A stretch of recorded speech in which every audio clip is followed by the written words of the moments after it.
Right now, planning on staying here, working on getting the password stripped. We were talking about maybe going back to the Renegade room, yet the link that was published was working. So, and everybody's popping in here off of that link, and that is beautiful. So that being said, guys, welcome again to another crazy mindset mastermind, our 30 minutes each day to get our motivation, inspiration, information, so we can have an incredible day of perspiration getting into the activities of real estate. And the we Muppet are Show in Ninja Selling. We are in Principle 3. If your microphone's hot, that tells me you are ready to talk. So by all means, be so. And I want to stay in this Principle 3 business strategies up to the habit section. So page 119, because there's still a lot of things that we didn't cover on Friday, which are in here and I saw as critically important. So I actually want to just start. The national transaction rate is 15%.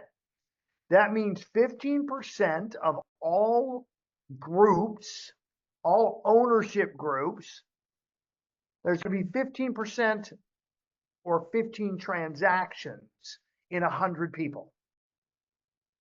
So if you have 200 homeowners in your phone, and odds are most of you have a lot more than that, there's over 30 deals a year right there. Combine that with the chart on just where the return on time investment comes from, and you're going to come to a quick realization that you should be focusing on the people you know, not chasing new leads, not buying leads, not being Zillow.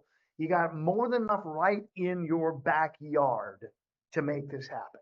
Now, that being said, and is always the case, this is your room, not just mine. So I'm going to start calling on people that have hot mics.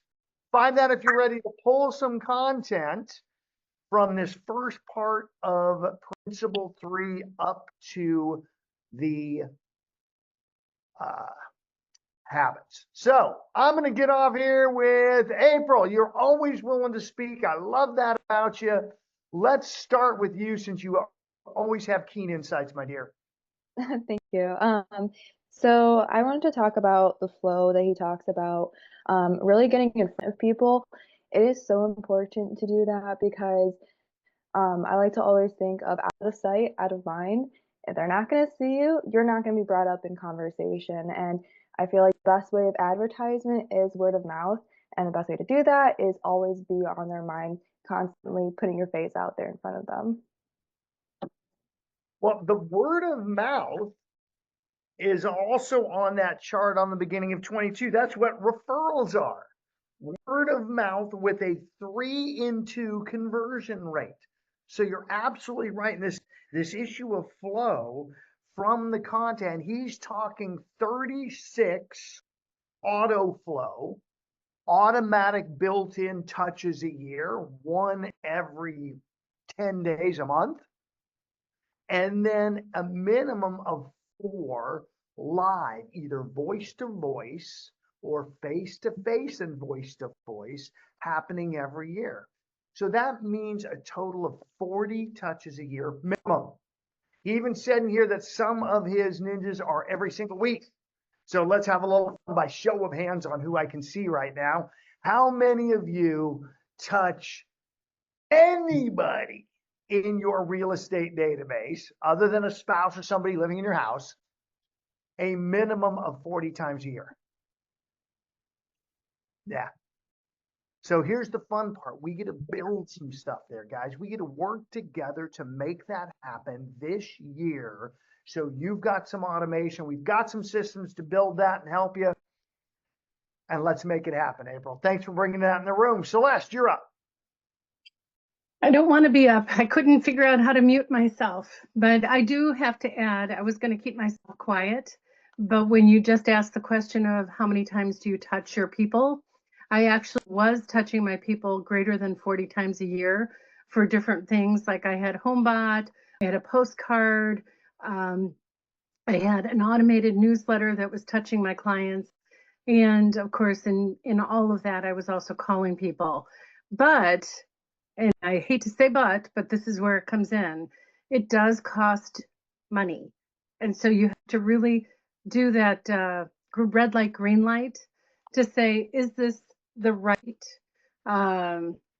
choice of what I'm touching them with? And or can I do something else? So I'm going to add, I'm reevaluating what I'm doing. Well, we're going to have some fun with that. In fact, I'm going to go in and grab, because I wrote some notes that I want to talk to you guys about this on. And in that meantime, Tom, brother, can you hold the room while I dodge in and don back with your incredible intellect? I certainly can. No pressure, no pressure. You While go. we're doing that, the very beginning of the book, they talk about mastery. And one of the things that they brought up is mastery isn't being the very best person, it's being the very best you. And so the effort that we're putting into this class, that we're putting into this mastermind, is the best us that we can represent now. And so at the beginning of the book, we're reminded to read this mastery thing. It just says it's remarkable how how much we live with, surrounding ourselves with daily reminders that average is acceptable.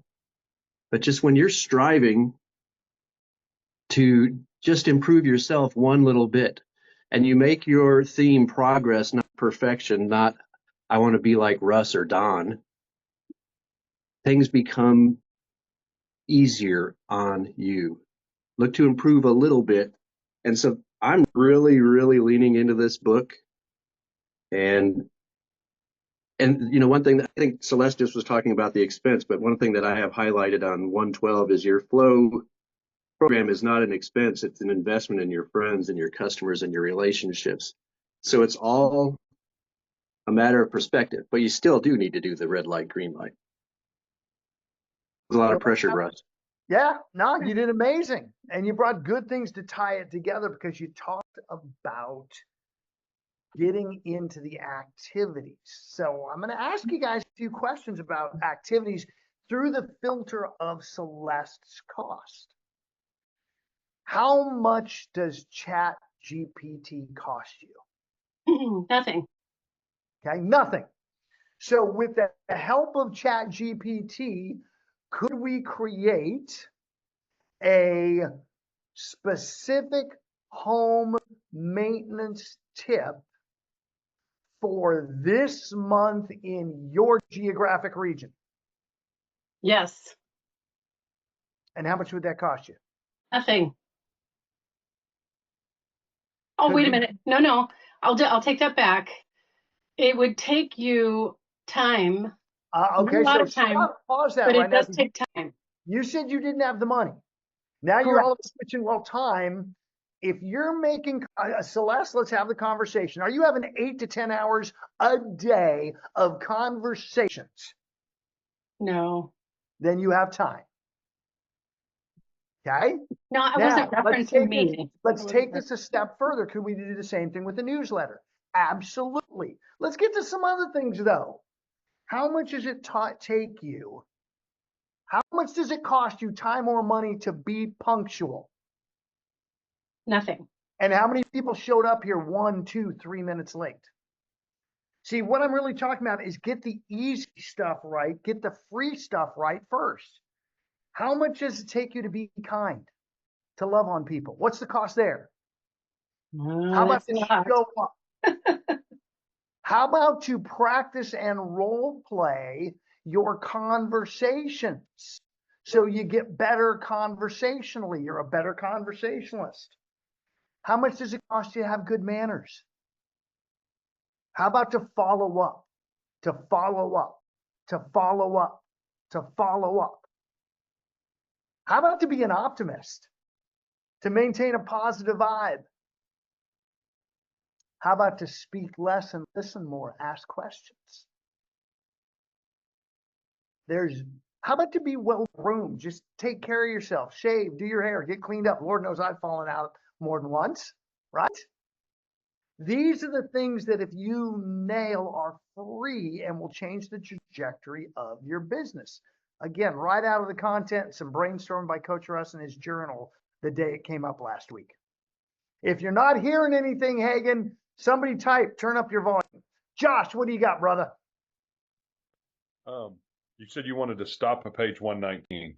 So I thought it was interesting, the experiment he had with the guy that was new to Fort Collins, where guy starts off, and we all feel that way, right? You know, we just close a transaction with somebody. We feel like we're their new best friend.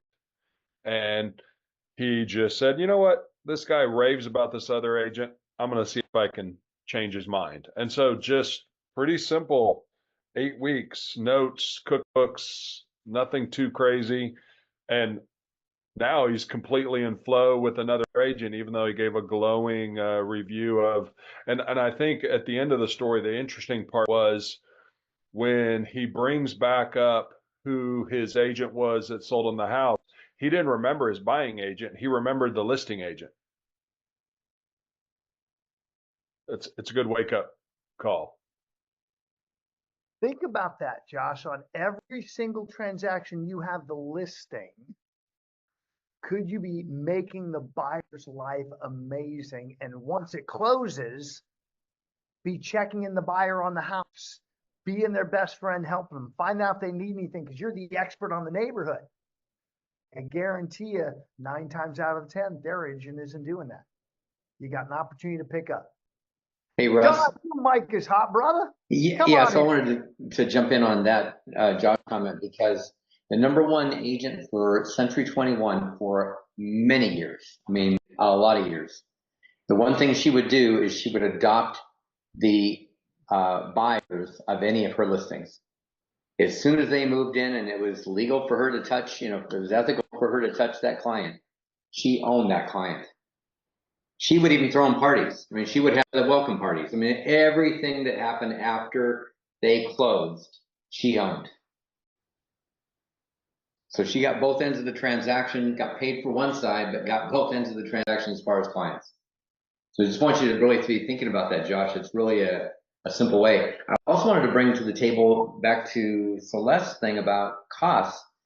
How many of you go to I want to say a bar, but that sounds tacky, but I go to a restaurant, a bar, whatever, and they've got live music? How many ever attend a place like that, ever?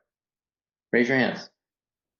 Okay, so my question is, how much would it cost to invite people to go? How much would it cost you to tell people you're going and invite them to be there at the same time? Meaning, I'm not inviting them for drinks. I'm just inviting them to be there, and we're going to meet near the whatever, the side, the bar, the whatever. And if you put impromptu, even 6, 8, 10 people in that room, every time you went to go do something like that, how much rapport would you be building with these people? Simple stuff, guys. You have a picnic in the park. You have a music in the park. Oh my God, summer, 3 months. Any city in the world has music going. Do you invite people to attend? So there's so many things you can do, Celeste, that cost you nothing. We have to think. And by the way, ChatGPT can be our thinking. Yeah, we even have an extra brain on the side, don't we, Don? We do. It's Mine's pretty talking to awesome. me now. I've got it talking to me now, which I'm really excited about. Hey, Mark, I saw your mic come hot and not hot, so I appreciate the keep it clear from the dogs barking in the back. What do you got, brother? So I remember years ago, I went on a walk. No, actually, it was the home inspection. So I had the buyers. I went to the home inspection. The agent, and this girl was a top agent that hadn't had any time to do anything. She showed up at the home inspection, was at the home inspection for the full 2 hours doing her computer thing. And the whole time she was there, she was communicating with my clients. And I was kind of new. I'm like, you got to be freaking kidding me, right? On the day of closing, she shows up at the house at the walkthrough. She had 5 keys made up with her name on them. They were giant keys with her name on them. She shakes my client's hands and she said, I'll be seeing you guys at the grocery store. This is my area. I look forward to seeing you if you guys need it. And she did this in front of me. That's- Great way to win friends and turn off realtors. But Hey, she's that is a fine. wonderful backdrop. And no, that's a great way to win friends and showcase to other agents what they should be doing. Imagine if we were all helping all the clients and all participating all in. So now they had a choice of amazing agents rather than what they currently look at as the lesser of 4,000 evils in the marketplace. We have the reputation with the consumer because we don't do those things. Let's get on it. Josie, you are next up.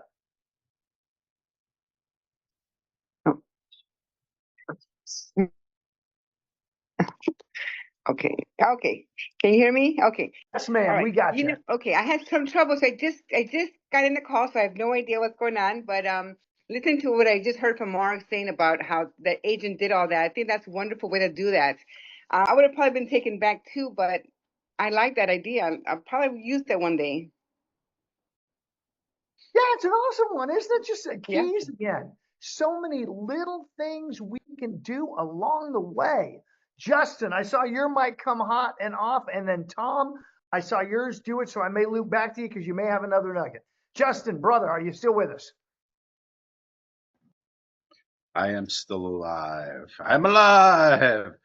Yeah, I was highlighting these same parts on flow, and I think it's interesting that he highlights in the book the 200 people in a database and 200 contacts, and I think a trap I've allowed myself to slip into at different points, like my whole career, is the idea that there's 1,000 or 2,000 people in my phone. And by spreading a certain amount of energy over 2,000 people instead of focusing it on 100 or 200 clients has largely resulted in fewer people actually being in flow with me. And I at the onset of that, I wasn't seeing it, but looking back on it and what's happened, it's very easy to see. And I definitely see some places that I can improve my game and step it up. And I think it's in upcoming chapters where we get into the hot list or whatever, and how to like narrow down and really determine who these 100, 200 people that I have enough energy to do an 8x8 type effort or 40 touches in the course of a year would be. And I'm just truly grateful to be going through this material and picking out these nuggets and sorting out the goodies that you've been telling me time and again over time. Here's the entertaining part for me. Next year, when we do it again, you're going to be saying the same thing on new nuggets. And the year after that, the same thing on new nuggets. You guys just stay in this dance with us, learning all this material with these certain ones that we repeat, and you will keep growing. And each time you get into content, it will be new and fresh. You'll find new stuff. Doug, I see you got a hot mic. I do.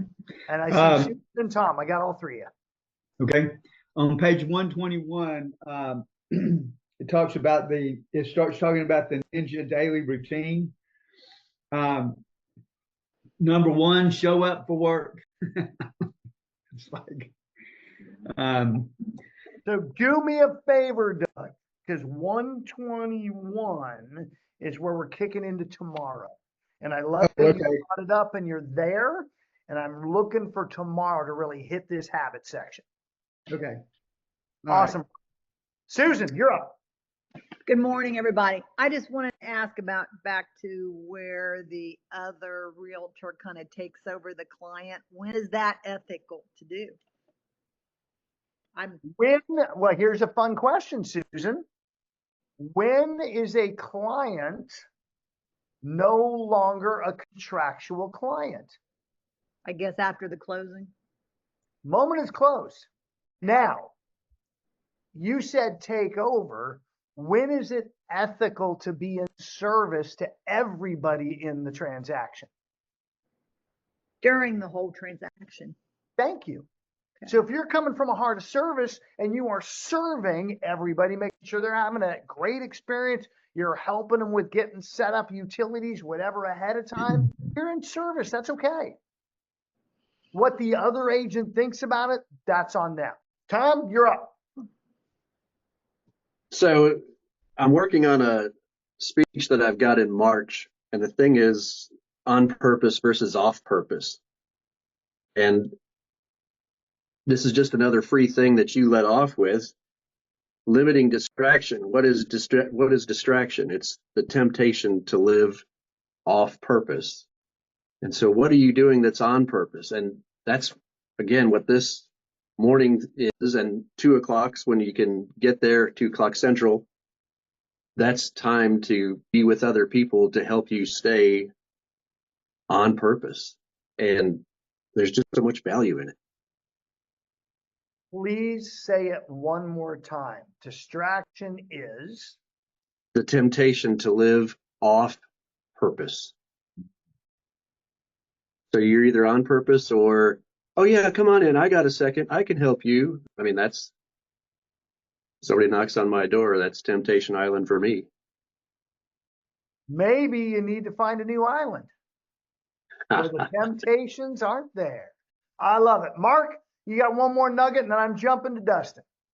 So I wanted to make sure that people understand when that lady did that to me, my first thought was not that she's a butthole, but what can I do to make sure I'm in flow with my client? So it wasn't me worrying that she was going to take my clients, although I thought it was kind of crappy the way she did it. I thought, hey, what can I do? Now, I did sell those people that home when they sold 7 years later because I did stay in flow with them. But I want you to use this as a metaphor. Your client, this was before the internet. This is how long ago this was. Your clients are being wooed by everybody on the freaking internet right now. Everybody's out to get your clients. And if you aren't in flow with them like I was with these people, you will absolutely 100% lose them. You don't have to worry about the listing agent. The internet's out there and they want your people. And if you're not in flow with them, you're going to lose them because there's going to be an agent who is in flow that's going to take them, period.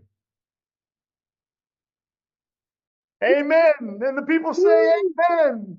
Get off that soapbox and let's go to Preach, Dustin. baby, What do you preach. got, brother? What do you got, Dustin?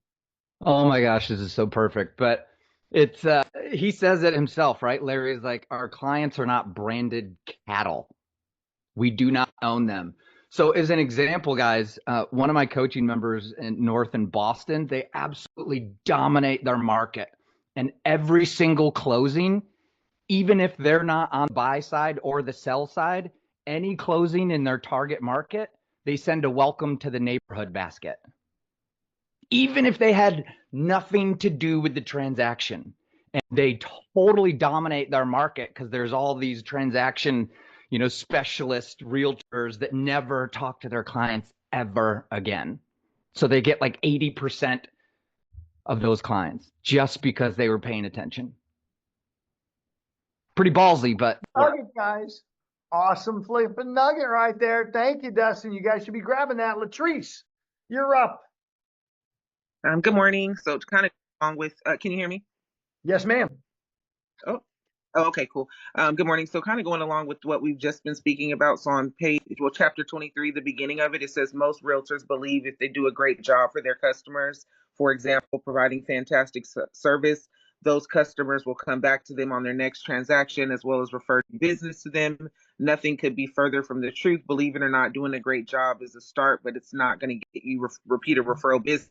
So and then it goes into statistics from NAR that like a total of 84% said that they would use their real, just 25% actually did, which was 1 in 4. And then the same thing for, I think, buyers, like 88% said, and I might have the numbers backwards, but 88% said that they would use them, but only 12% went back to their realtor, and that's because they were out of flow. So it just kind of went along with what the conversation has been, just the importance of flow. It says flow fixes everything, I think is the quote. Sure, that we're doing. So here's the part that warms my heart, Latrice. It's absolutely obvious that you're reading the content, that you're in the material. Believe it or not, in this room last year, there were folks that just coasted. They showed up. They didn't actually get the book. They didn't crack it open. They didn't dive into the content. And Latrice, you are doing it at a high level. Please, please, please keep it up because you are going to make magic happen in your world. Jeanette, I saw your mic come on. What do you got, my dear? Okay, page 108. Going into the conversations and living the magic flow, where teaching an installation, and he had been tracking 50 people that he was talking to and asked him to describe what he was saying, but he wasn't getting anything out of this 50 people that he was tracking. And he said, but also while he was in the class and talking to Larry, he talked steady for 20 minutes. And then Larry said, I quickly realized the problem. He was doing all the talking and controlling time of possession. He was not asking the forward questions and listening. So he said, I called time out to get him to stop talking. And then we reviewed how ninjas ask questions and listen for change, and how the customer or friend has time of possession. Then I suggested he stop talking to 50 people a week and start interviewing those same 50 people per week. He made this correction and his business took off. That's only 50 people a week.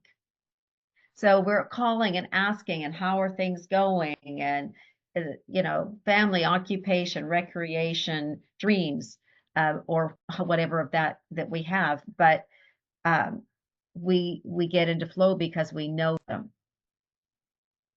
And they know that we're listening to them. If we listen to them there, they know we're going to listen to them when they're doing their transaction. Question-driven conversations where you are present and just really taking notes and listening and making sure, even with that, you are replying back and giving them a synopsis of what they said. So not only do they know you listen, they know you understand.